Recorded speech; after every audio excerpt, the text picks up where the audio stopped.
Do you know that angels are divided into types and categories based on their roles and rank in heaven? Luckily, I'll talk about the different types of angels mentioned in the Bible in this video. You definitely want to watch until the end. Who are angels? Angels are spiritual beings who assist God, especially in the work of salvation, conveying His word to human beings and attending to the needs of God's people. Angels are beings who have greater power and abilities than humans. They exist in heaven or the spiritual realm, which is a level of existence higher than the physical universe. Matthew chapter 18 verse 10 states that, "Take heed that ye despise not one of these little ones, for I say unto you, that in heaven their angels do always behold the face of my Father which is in heaven." While this verse is talking about the importance of not despising children or anyone because of their status, it also highlights the significance of angels by adding that angels are frequently in the presence of God, beholding their face. But then, why are there so many misconceptions about angels? You'll probably see different movies and books describe the looks, nature, and roles of angels differently. In some portrayals, angels are shown as humans with wings or former humans who have earned wings in the afterlife. But in truth, while the presence of wings can be useful for differentiating angels from humans, it is important to know that the Bible's description of angels is far more mysterious than this. For example, the book of Ezekiel describes angels as having wheels, multiple eyes, and various faces. However, despite the variety of descriptions, the divine role of angels remains consistent.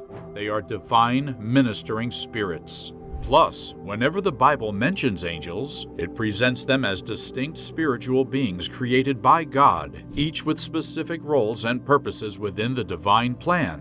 By now, you probably already know that God uses His faithful angels to help His people. So let's talk briefly about some of the ways angels have been helping us and how they'll still help us in the future. Number 1. Angels offer direction. When you're abiding in God, obeying His word, seeking Him with all your heart, loving Him and others, He sends angels to direct your path. God's angels walk with us and constantly whisper warnings to us that we won't give in to the temptations of the enemy. They are also always available to give us clear direction when we feel misguided, lead us to solutions of the highest good for all, and remind us of God's love for us. A clear example of how God uses angels to direct us can be seen in Acts chapter 8, verses 26 and 27, where an angel of the Lord directed Philip to get ready and go south to the road that leads down from Jerusalem. So every time we feel confused, lost, or in need of direction, we can sit down and listen to the whisper of God's angel to the innermost part of our hearts. Number 2. Angels help to keep the Christian congregation free from contamination by wicked people. Another important but rarely mentioned role of angels is to preserve God's people from contamination by the evil one.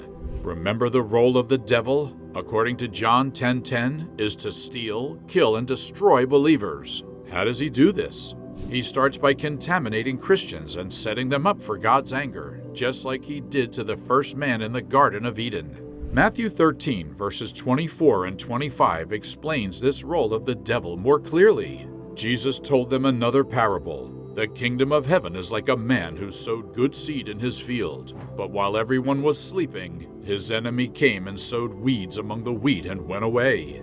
The devil dislikes unity and devotion amongst Christian congregations, so most of his daily work is targeted toward contaminating God-loving people with hate, anger, jealousy, and all kinds of sin.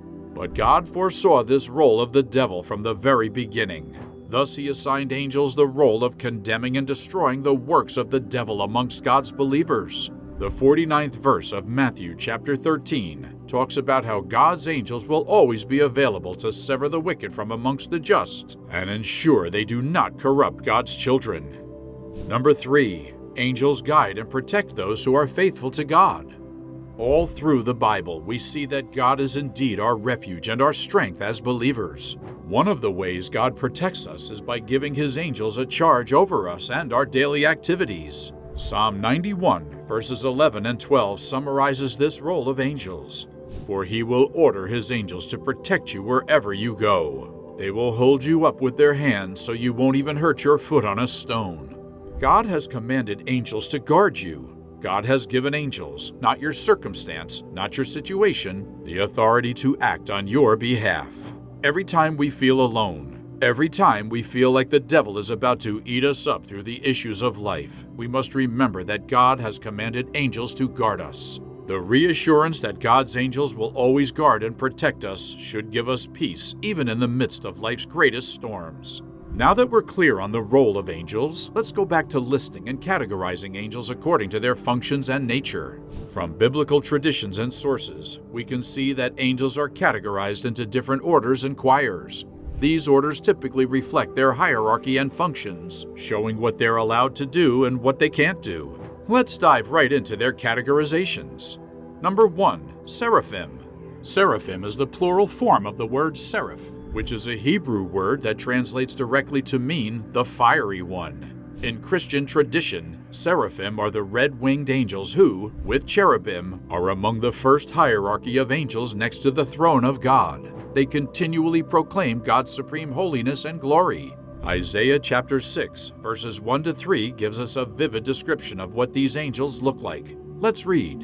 In the year that King Uzziah died, I saw the Lord, high and exalted, seated on a throne, and the train of his robe filled the temple. Above him were seraphim, each with 6 wings. With 2 wings they covered their faces, with 2 they covered their feet, and with 2 they were flying. And they were calling to one another, Holy, holy, holy is the Lord Almighty. The whole earth is full of his glory. According to this scripture, we can see that each seraph possesses 6 wings, 4 of which are used as a gesture of humility, while worshiping in the presence of God. The other 2 are used for flight. These angels are frequently portrayed in biblical artworks. They encircle God's throne and radiates a flaming, passionate light that represents God's love. There are only 4 seraphim, and they also serve as God's agents of purification on earth. Number 2. Cherubim. Not very far from the seraphim is the cherubim. Although they fall below the seraphim in angelic ranking, the cherubim play a similar role to the seraphs. Often, when people depict cherubs, they depict them as fat, naked babies. But is this depiction correct? We'll find out. The first mention of the word cherubim in the Bible can be traced back to Genesis 3, verse 24, where God placed the cherubim at the east of the Garden of Eden after expelling Adam from the garden. This mention defines the first role of the cherubim, to protect the tree of life. In their function as guardians of paradise, the cherubim bear an analogy to the winged bulls and lions of Babylon and Assyria, which means they look like colossal figures with human faces standing guard at the entrance of temples. The Bible also describes the cherubim as bearers of God's throne. Psalm 18, verse 9-10. He bowed to the heavens also and came down, and a thick darkness was under his feet. And he rode upon a cherub, and did fly. Yea, he soared upon the wings of the wind. The cherubs are also associated with knowledge and wisdom, and this is largely due to their role in protecting the tree of life in the Garden of Eden. Number 3. Thrones. That's a pretty wild name for a group of angels, right? Well, they exist and are even one of the top-ranked angels. At this level, angels are considered to embody divine justice and authority. They are also often depicted as great wheels containing many eyes and are also resident in the area of the cosmos which is the origin of material form. They chant, "Glory, glory, glory to the Lord," and remain forever in his presence. Throne angels are known for their wonderful minds. They contemplate God's will on a regular basis and with their strong intellect. They work to understand that knowledge and figure out how to apply it in practical ways. In the process, they acquire great wisdom. God perfectly balances love and truth in every decision he makes, so throne angels try to do the same. They express both mercy and justice. By balancing truth and love, as God does, throne angels can make wise decisions. Throne angels incorporate mercy into their decisions, and they must keep in mind the earthly dimensions of where people live and hell, where fallen angels live, which are environments corrupted by sin. The angels in this category are compassionate, showing people mercy as they struggle with sin. Throne angels also reflect God's unconditional love in their choices that affect humans, so people can experience God's mercy as a result. Number 4. Dominions. Dominions are tasked with maintaining the proper order of the world. They also oversee the activities of lower angels, ensuring that their activities do not disrupt the world's order. They are leader angels who assert control and take responsibility for the orderly function of God's universe. Dominion angels are also known for delivering God's justice in unjust situations and showing mercy towards human beings. When these angels carry out judgments against sinful situations in this fallen world, they keep in mind God's good original intent as the creator for everyone and everything He has made, as well as God's good purposes for every person's life right now. A clear illustration of how these angels deliver God's judgment can be seen in Genesis chapter 19, where they were sent to destroy Sodom and Gomorrah, two ancient cities that were full of sin. In this scripture, we see dominion angels carrying out a God-given assignment that may seem harsh, but even in this scenario, their compassionate nature still shows forth as they warn the only faithful people living in the cities about God's impending judgment. As if that was not enough, they also help God's righteous people escape judgment. Number 5. Virtues.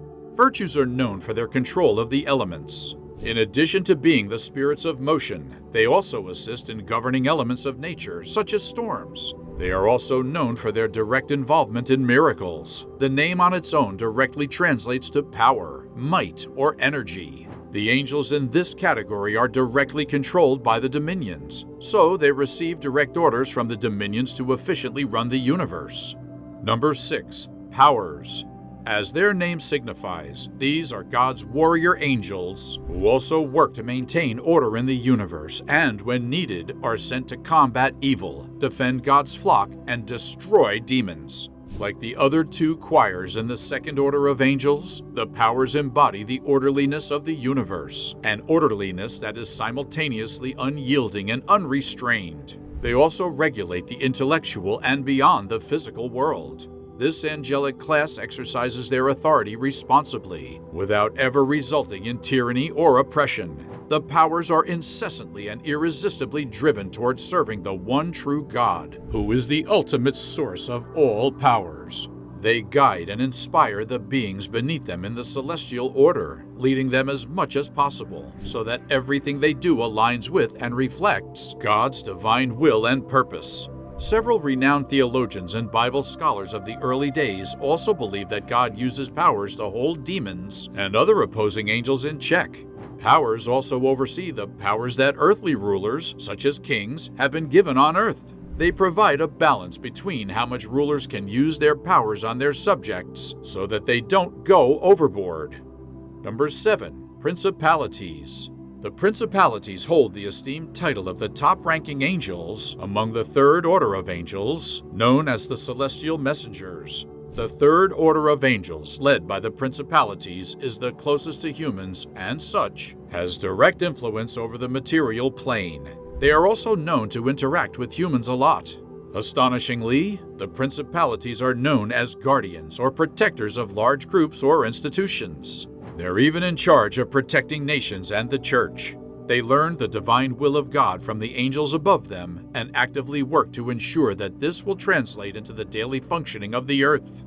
As their name signifies, the principalities are heavenly princes whose role is to monitor, protect, and watch over the cities on earth. This takes us to Daniel 12, verse 1, which reads thus: "And at that time shall Michael stand up, the great prince which standeth for the children of thy people. And there shall be a time of trouble, such as never was since there was a nation even to that time.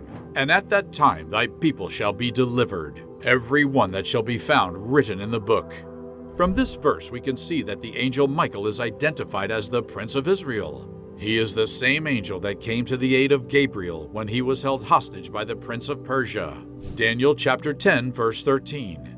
"But the prince of the Persian kingdom resisted me 21 days. Then Michael, one of the chief princes, came to help me because I was detained there by the king of Persia." Unfortunately, beyond proving the existence of principalities as a divine hierarchy, this verse also shows us that there are evil principalities. This is because, at the time of the fall of Satan, he was cast out alongside other rebellious angels. There were principalities among these angels, and they maintained their role as princes even in the dark kingdom of the devil. Number 8. Archangels. This is one of the most popular angelic ranks in Christian literature.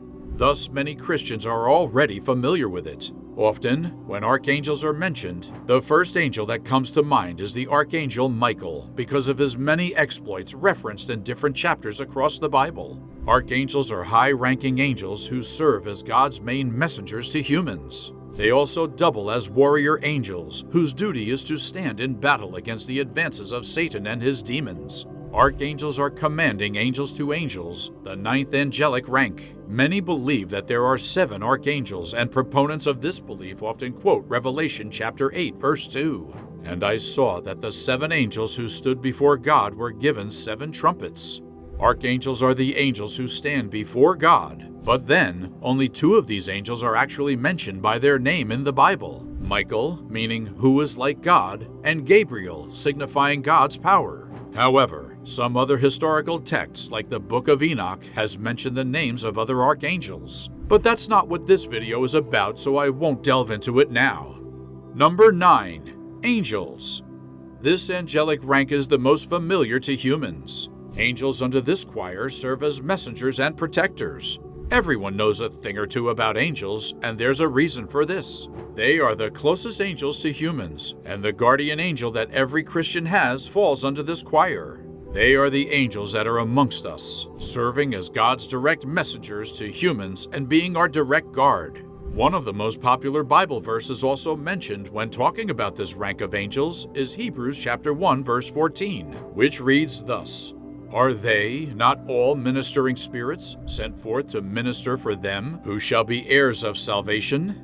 Now that we've talked so much about angels, you can easily conclude that each rank and class of angels has distinct roles and functions within the celestial hierarchy. However, there's one more thing you should know.